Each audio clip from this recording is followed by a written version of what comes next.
The international bankers have been reigning since the 1760, meaning they are well experienced in what they do. They control everything but the weather. Yes, as you know, the heads of governments and so on. They are Satanists, so you know that they are capable of doing any evil to fulfill his purpose. They manipulate the gold for over 2 centuries now. They dictate whether the economy go up or down, and whether a country go to war or not. Who are they? These and more will be revealed in this video.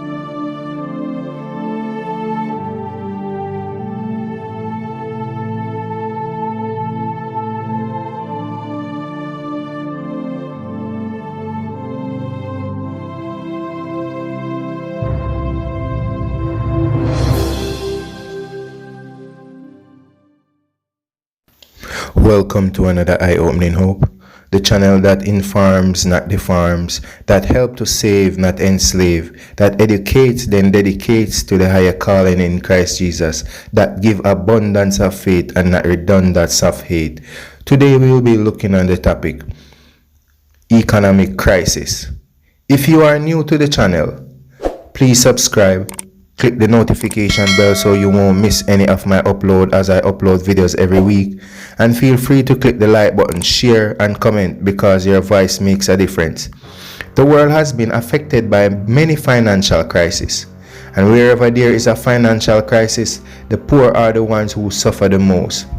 You have the credit crisis of 1772, the Great Depression of 1929 to 39, the OPEC oil price shock of 1973, the Asian crisis of 1997, the financial crisis of 2007 to 8, and not to forget the famous September 9/11 Trade Center bombing, and this COVID-19 pandemic which put the economic on a deadly halt. But are these crises done intentionally? Does the banks plays a major role in it? What and who is behind it? And how will it affect you? Here are some valuable facts to work with. The setting up of the Federal Reserve in America was said to be opposed by the 3 richest men in America in 1912, who go by these names: John Astor, Benjamin Guggenheim, and Isidore Straus, who all were on the maiden voyage of the famous Titanic. The man who funded the construction of the Titanic and heavily insured it was J.P. Morgan. He cancelled his journey before the ship departure. Quite coincidental, right? The ship then headed full speed into a known iceberg by a captain who have been an experienced sailor on the oceans for over 23 years. But how did a huge ship like that went on a journey with less than half the required lifeboats, no red signal flares, only white, which indicate all is okay? Don't that seem something is wrong? There was no Rockefeller or Morgan on board when it took off. And less than a year later, the opposition which is now gone from these 3 men, and these men was out of the way, the Federal Reserve was created and USA was turned into an incorporated business within its own business ID number 28 USC 3002-12. Don't just take my word for it. Make your research. Let us hear what Nelson W. Aldrich have to say, and I quote: "Before the passage of this Federal Reserve Act, the New York bankers could only dominate the reserve of New York. Now we are able to dominate the bank reserves of the entire country." But are these crises done intentionally? Let us look in a little history and see. It is said that the Rothschild family have funded the losers and winners of all wars since the Napoleonic Wars of 1803 to 1815. They fund both sides so that whichever side wins they profit. In 1815, Napoleon Bonaparte is campaigning against Wellington. Jacob Rothschild in Paris funds Napoleon, while Nathan Rothschild in London funds Wellington. Soon the family decides that it is more profitable if Britain wins the war, as the British royal family is indebted to the Rothschilds family. Thus Jacob limits the funds to Napoleon army. Knowing that Britain is winning the war, Nathan starts selling off his British bonds in lump sums. Other traders conclude that France must be winning and Britain losing. They also dump their British bonds in large sums. As a result, the price of the bond plummets and becomes very low. Once Nathan sees that the other traders have sold all their bonds, he begins buying them back at a ridiculous low prices. When the news reaches the ordinary citizens that Britain has won the war, the value of the British bond rises to so high that Nathan makes a huge profit. Ever since the Rothschild family used their money and power to design the economies of other countries in the world, they also create economic crashes to make a profit out of them, just like they do in Britain in 1815. So you still don't believe, right? This is what Henry Ford have to say, and I quote, "I am convinced that nearly all wars are caused that someone will profit, and those who profited and those who are profiting now are the international financiers, the Jews. Gather together the 50 most wealthy Jewish financiers, the men who created wars for their own profits, control them, and you will put an end to it all." The American Civil War was also engineered by the Rothschild banking elite. They used a divide and conquer strategy to take back America by creating a conflict between the North and the South. The North was to be a British colony annexed to Canada and under the control of Lionel Rothschild. The South was to be a French colony given to Napoleon III of France and under the control of James Rothschild. Abraham Lincoln opposed this destruction of America by issuing the greenback to fund its defense against the international bankers, interest-free and later redeemable in gold, government printed. The bankers wouldn't stand for this. 5 days after the South surrendered on the April 14, 1865, Lincoln was assassinated by John Wilkes, a member of the Knights of the Golden Circle. It is said that slavery wasn't the driving force behind the war. The primary issue, as was with our war, was that of who controlled the banks and the money supply. Let it also be known that war has nothing to do with religion, creating freedom, or exporting democracy, nor any other lofty notions politicians try to sell you. War is about money and power. The more money you have, the more power you have. John Stock, a former CIA official and author, said this, and I quote, "It is the function of the CIA to keep the world unstable and to propagandize and teach American people to hate, so we will let the establishment spend any amount of money on arms." So these bankers make most of their profits off wars, environmental destruction, and a fiat paper money system. The only reason this paper money has any value at all is because the USA and NATO force OPEC countries to exclusively sell oil with Federal Reserve notes, which is the US dollar, of course. That is, and if they do not, you will see the outcome in the news. So the Federal Reserve, a private corporation, prints and administers this fiat paper money worldwide, while the Washington DC based IMF and World Bank play video game economics with the rest of the world. The Rothschilds, Mayor Amchel Rothschild, a Jewish financier, has 5 sons who established banks in the European cities of Vienna, London, Naples, Paris, and Frankfurt. Together they coordinate the banking activities of all of Europe. They lay the foundations of banking, and from close relations with the ruling families in the countries where they establish banks, practically every member of the Rothschild family is very rich and occupies a position of immense power. This multinational banking family is byword for wealth, power, and discretion. Their wealth is primarily in the world of banking. However, they have massive investment in other industries such as real estate, island construction. They control the world through debt and usury, and as of today, while withdrawing somewhat from banking, they seem to have put much of their wealth into natural resources and food. two areas of importance in the future in terms of growing global population. Being control of the food supply and energy, the next logical steps will they keep consolidating power until a new world order is established with the Rothschild as central players with domination of the world resources. Before the September 11th attack, there were 7 central banks in the world not owned by the Rothschilds family. 9/11 gave reason to invade the Middle East. By 2003, Iraq and Afghanistan has established Rothschild-owned central banks. By 2011, Sudan and Liberia were also marked off the list. The 3 countries left are North Korea, Cuba, and Iran, and it might be a possibility that as I am speaking now, only North Korea is left. So does the Federal Reserve, central banks, and IMF plays a major role in the financial crisis of the world? Yes, they do. Commercial banks, IMF, Federal Reserve use fractional money lending that allows it to lend out 10 times more money than they have in their reserves. So the Federal Reserve, your central banks, IMF, and all commercial banks have control over your money, and the only reason money has value is because your government says so. But who own the Federal Reserves and central banks of the world? It's the Rothschild banking dynasty. Through their American agents, they are able to select the board of directors for the New York Federal Reserve and to direct US monetary policy. But all the banks are not owned by the Rothschilds alone, but a group of different families, including the Rothschilds, and this group is known as the Federal Reserve Cartel. And the families are the Goldman Sachs, the Rockefellers, the Lehmans and Cohn Loebs of New York, the Rothschilds of Paris and London, the Warburgs of Hamburg, the Lazards of Paris, and the Israel Moses CFs of Rome.